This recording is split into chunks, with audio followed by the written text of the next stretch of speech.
Chez Audi d'ordinaire, on conçoit des voitures sérieuses, rigoureuses, limite psychorigides. Mais quand ils se lâchent, ça donne la R8 ou cette étonnante A1 Quattro. 333 exemplaires seulement dans le monde, celle-ci c'est la numéro 1, et un tarif de 51 000 €. Qu'est-ce qui nous vaut ce prix? Eh ben d'abord le look.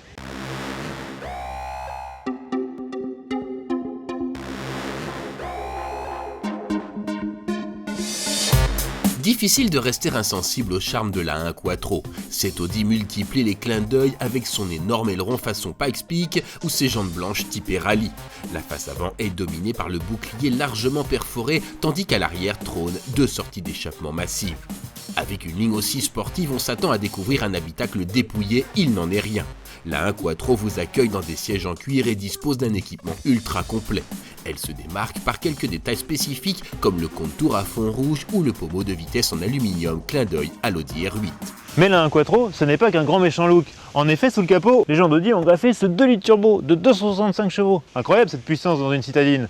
Alors évidemment, pour la canaliser, la A1 Quattro, c'est une 4 roues motrices. Dit comme ça, une Audi Quattro, ça paraît banal. Oui, sauf que la plateforme de la 1 n'avait pas été prévue pour recevoir la transmission intégrale.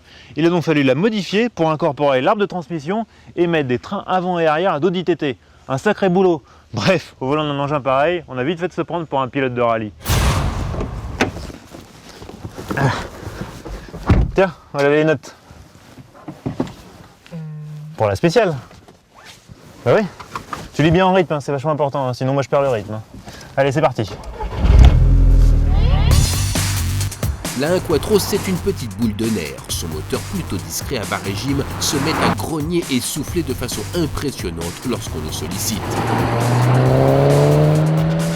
Les performances annoncées sont flatteuses, 5,7 secondes de 0 à 100 et 245 km/h en vitesse maximum.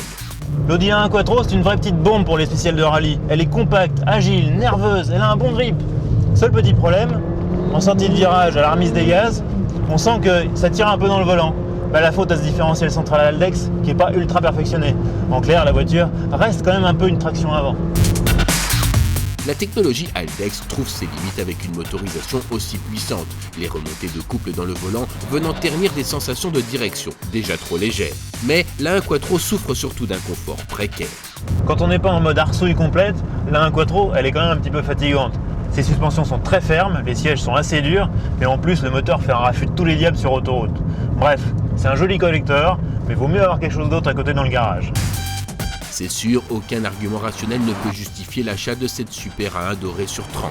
Mais les 333 exemplaires de ce superbe collector sont déjà tous vendus. Parions que leurs heureux propriétaires s'amuseront bien à son volant.